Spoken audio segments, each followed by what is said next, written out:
Good evening. Good evening. Going to give everybody a couple more seconds to get in the room. Do this little countdown just for a second for you. Give you some time to dial in. Lots to talk about. The forecast is evolving. We've had some changes this afternoon and this evening. If you have the First Alert Weather app, you've probably been keeping up with some of those changes. If not, you've come to the right place.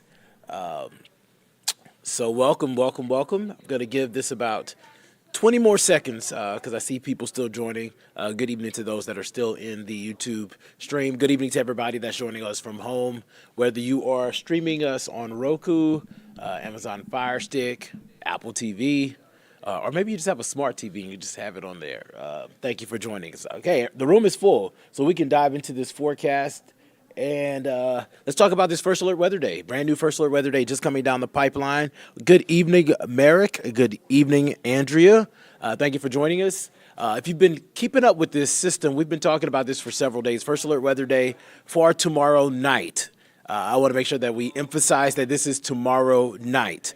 Tomorrow will be mainly dry and cloudy and warm in the 70s and 80s. Tomorrow night is when the storms actually roll in. Some of those thunderstorms will be strong to severe, and we're going to dive into the timing of that, new timing, and, of course, those updated risks. That First Alert Weather Day will continue into Wednesday, but Wednesday isn't going to be for rain. Wednesday is going to be pretty dry, but temperatures are going to be about 20 degrees cooler Wednesday afternoon in comparison to the numbers that we've seen today and tomorrow. So we're talking about hanging out in the 50s for the bulk of the day. Some locations will hit 60 degrees if you're lucky. And then, of course, temperatures will eventually warm up as we head into the weekend. We'll get back into the 70s. So let's get through the setup, and you can see that there's a lot of activity to the north and west. Lots of tornado watches, lots of severe thunderstorm warnings, and we've been tracking at least a couple of tornado warnings already this evening from the Texas Panhandle, or actually just North Texas into Oklahoma, all the way into Illinois. That's where the strongest storms are right now. This system will eventually shift towards the east, and that's going to be the maker of our storms as we head into the day tomorrow. Things are quiet for us on radar, just dealing with cloudy skies. We're dealing with some warm numbers, and it is a little humid out there. Those dew points are a little elevated. So we're in a warm, moist environment. That's going to be the case as we head into the day tomorrow. And if you've been an avid watcher of weather, these warm temperatures are never good for an advancing cold front. That's going to lead to greater instability, and we'll see some of that. 65 degrees for an overnight low. And as we head into the day tomorrow, you can see the epicenter for severe storms is going to be in the Ohio River Valley. That's going to be closer to where that parent low-pressure system is. That parent low-pressure system has a cold front attached to it, and it stretches all the way down into Louisiana, and that's going to move our way. So we're still going to have some instability here, but it's not going to be near as great as all of the energy that they're going to have to the north of us. And you can see that that level 3 does extend into northwest Georgia. So I am looking at you in Floyd County, Chattooga County, western Gordon County, even folks in western Fannin County, because you're in that level 3 out of 5 risk for strong to severe storms. And then everyone else has been upgraded to that level 2. So if you joined our team of meteorologists this morning, there was a level 1 for most of Metro Atlanta, level 2 northwest. That has been upgraded a little bit just because we do think that there's going to be enough energy for us to get some robust storms. Good evening, Amy, joining us from Texas, but she's in Atlanta. Come back home, Amy. Come back home. This is just, we've had some great weather the last couple of days. This is just one storm system. Good evening, Michael. Thank you for joining us. And good evening, Vanessa Smith, who is joining us from Memphis, Tennessee. So level 2 out of 5 risk for strong storms for most of us, level 3 north and west of the city. Damaging wind gusts are going to be our primary concerns here. The potential for those winds to gust 60 miles per hour. We do think that we'll see some of those thunderstorms start to bow out. So that's going to allow for those gusty winds as we head through the evening and overnight. But also the potential for there to be some hail. The lap traits look supportive enough to get some decent sized hail out of this. The risk for tornadoes are there. It's about a 5% risk for a large chunk of North Georgia, about 10% north and west in those 3 counties that I mentioned, Chattooga, Floyd, Gordon, Western Fannin. But it's a non-zero number, so it's something that we will be watching. That risk for tornadoes will be greater to the north of us, but we're just going to be in that zone where things could really fire up. And if we have warm, humid air out there ahead of this line of storms, it's something for us to watch. Right now, we do think that damaging wind gusts will be our primary focus. But of course, whenever we're tracking these storms and there are other risks that could happen because of the environment, it's our goal to make sure that you understand wind is primary concern, but there's also these other level risks that exist that are a little bit lower than that.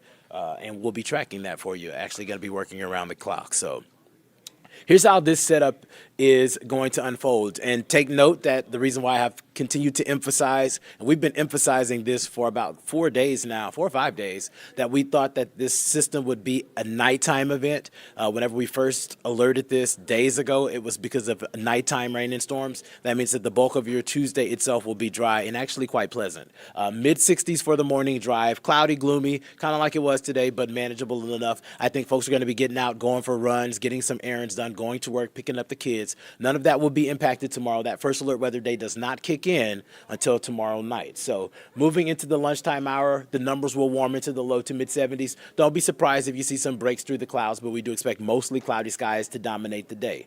Here's where the forecast gets really interesting because a lot of our instability is going to be dependent on what happens before that main line pushes through. A lot of the models have been picking up on some prefrontal showers pushing into the area, and you can see some of that at 7, 8, 9 o'clock. If we have prefrontal showers around, that bodes well for us because that means that there's going to be some dampness of that instability, so to speak. So Marek says it's going to be a little thunder, maybe some lightning, base Carolina spring. A little bit more than that because we do expect the wind to be very aggressive. We do expect winds to gust 50, 60 miles per hour. Some gusts could be higher than that. And then once again, there are these other risks there that we have to watch. They're non-zero, but they're not all the way through the roof. It's something that we have to watch. Our whole goal here is to tell you what we see, when we see it, and let you plan accordingly and hopefully stay with us as we track this system. Rhonda is joining us. Northwest Georgia extreme, how we looking? So you're in extreme Northwest Georgia. That's where some of the greatest instability will be. So that's where the bigger potential for stronger winds. And keep in mind, this is a Tuesday night event, so this isn't tonight. This is tomorrow night. But that's where some of the stronger storms are expected to be. This could shift, and you'll want to check with us tomorrow. We'll have some brand new data. Tonight at 11, we'll have another look at this line. And then, of course, our morning team will have another look before you head out of the door in the morning. But right now, it does look like Northwest Georgia, and that's kind of been the trend for the last 24 hours. So we do think the stronger storms are going to be in Northwest Georgia. Here's a look at that line at 8 o'clock. You can see prefrontal showers and then the more aggressive rain moving in from the north and west. By around 11 o'clock, that line will gradually start to shift further east and further south. And then we do expect the heaviest downpours, the strongest winds to be pushing through the metro roughly 12 to 2 a.m., but some lingering showers on the back end of that, eventually clearing on out as we head into the early morning hours.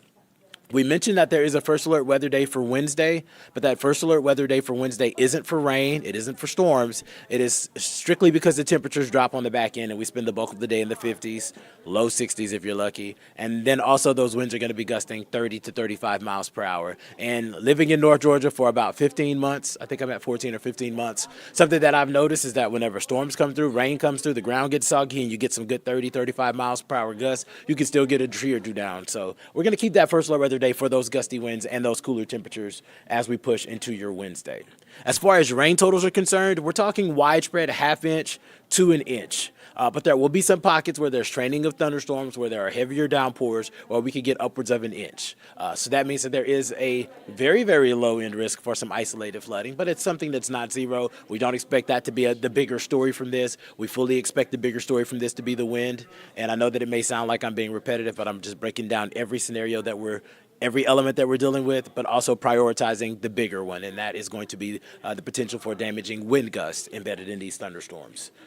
Alrighty, so then on the backside of that, we mentioned the temperature drop. This is a cold front, so we do expect those winds to shift, become northwesterly, and usher in some cooler air. So you're going to be dealing with cooler temperatures and breezy winds. That's going to really dominate the forecast on Wednesday. Once again, I want to make sure that everyone understands that the first alert weather day is for the cooler temperatures and the breezy winds.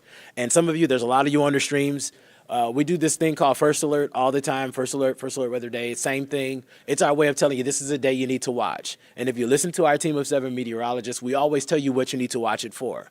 You need to watch Tuesday night for the chance for rain, strong thunderstorms, and a potential for severe thunderstorms. You need to watch Wednesday for cooler temperatures and breezy winds. So we try our best to make sure we explain all of that. everybody isn't impacted by cooler winds and cooler temperatures and breezy winds. But if your kids had a soccer game, or if you were going to the Food and Wine Festival, going to the Piedmont Park to hang out or whatever, you'd probably want to know about those 35 miles per hour wind gusts, right? So that's our whole purpose. We will always break down whatever our first alert's for. We want to earn your viewership, keep your viewership, and earn your trust. And we try to give you the most accurate forecast we can. And we are technically Georgia's Atlanta's most accurate weather team. So there you go. Selfless plug. So cooler temperatures, breezy winds coming in Wednesday. I mentioned the winds could gust up to 35 miles per hour in some places. We fully expect that to be the case. Temperatures are going to spend the bulk of the afternoon in the 50s. A spotty sprinkle will be possible during the morning commute Wednesday, but the bulk of the day will be dry. We'll get some sun rays breaking through the clouds, and other than hanging out near 60 degrees and dealing with a little bit of wind, Wednesday is going to be a pretty manageable day. A 7-day forecast with the weekend in view shows that we're going to hang in that cooler temperature territory for a couple of days, even morning lows in the upper 30s by Saturday morning. But the numbers do rebound heading into Saturday afternoon. Sunday's going to be the clear pick of the weekend because it's going to be sunny and 70s. It's really going to be a win. And then we're watching for some few spotty showers on next Monday. So the big takeaway here is this severe potential tomorrow night into Wednesday morning. So feel free. It's a lot of you guys that are in this view on YouTube. Drop in the comments if you have any more questions, comments, suggestions. We can go through the timeline one more time with these storms, just so that I can get you kind of on the same page. I'm going to rewind my graphics real quick so that we can go through that. And I will also watch these comments because I know that you guys are here and you probably have some questions and you want them answered. But I will dial back just to the beginning because I know a lot of folks just came into the room. And we're just going to start with this severe risk. And you can see that bullseye is to the north and west of Georgia. The level 4 out of 5, that's going to be for Ohio. The large chunk of the state actually is under a level 4. That level 3 extends all the way into extreme northwest Georgia. I believe Rhonda is from extreme northwest Georgia. That's where that level 3 out of 5 is for strong storms. And then that level 2 exists for all of the rest of us.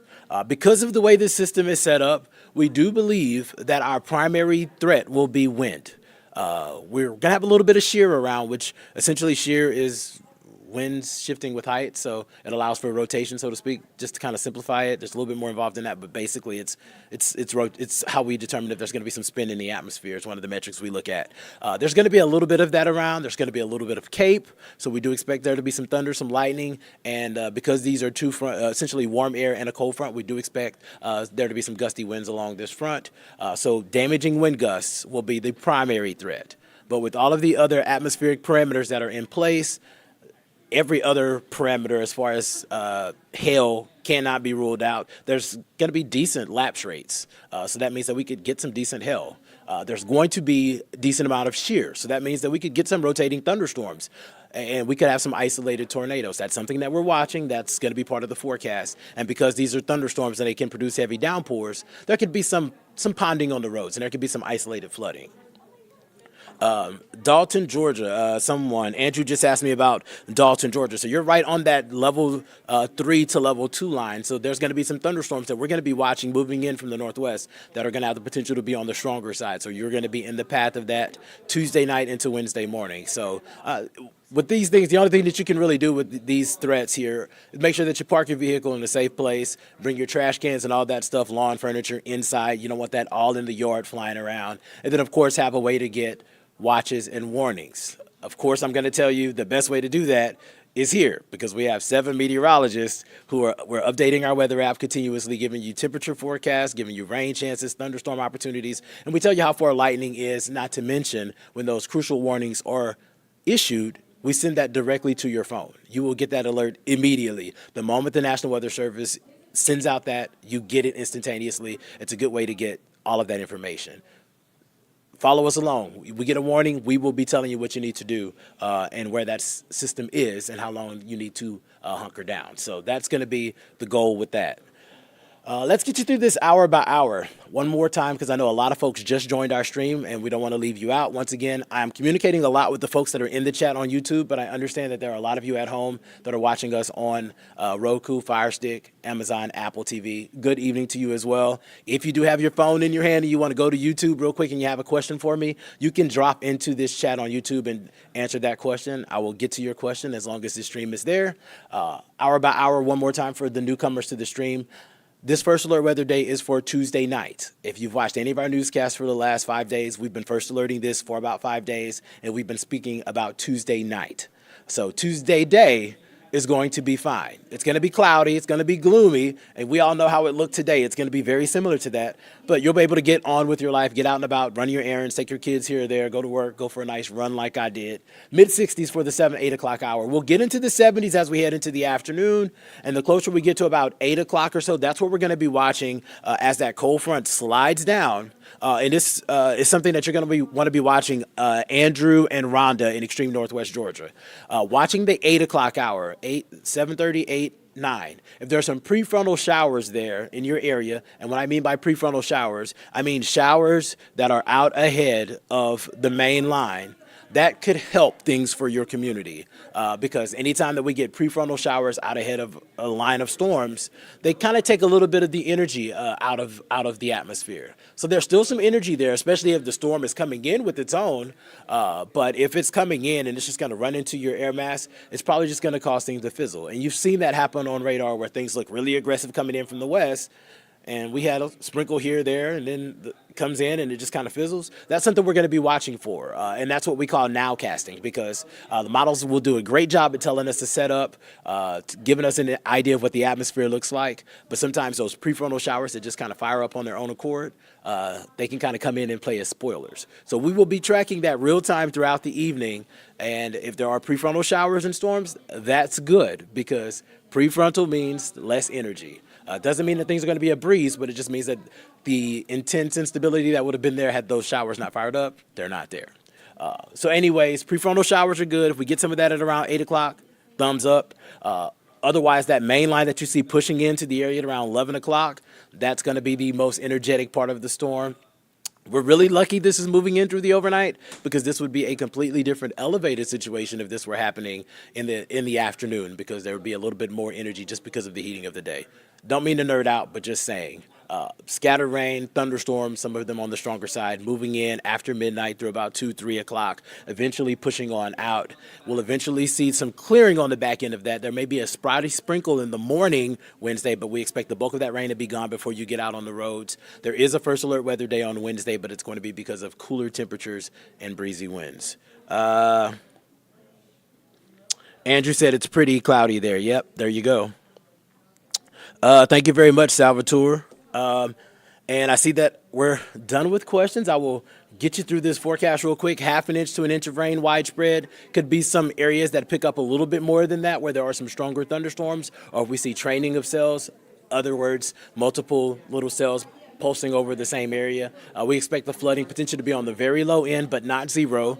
There will be some ponding on the roads, but most of you will not be on the streets at 2 or 3 o'clock in the morning on a Tuesday night. Well, technically Wednesday morning, or at least you shouldn't be. Not judging, but just saying.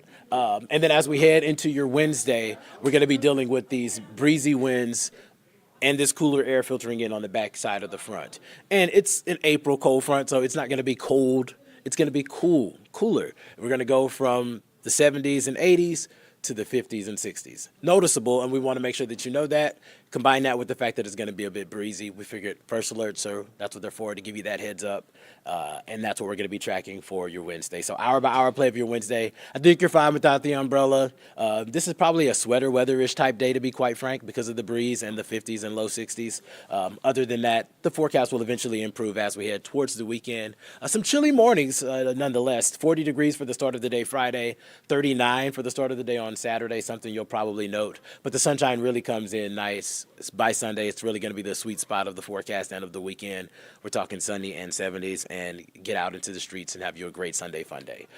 So for everybody that's on this stream that does not have the First Alert Weather app on your phone, shame on you, and you have an opportunity to download it now.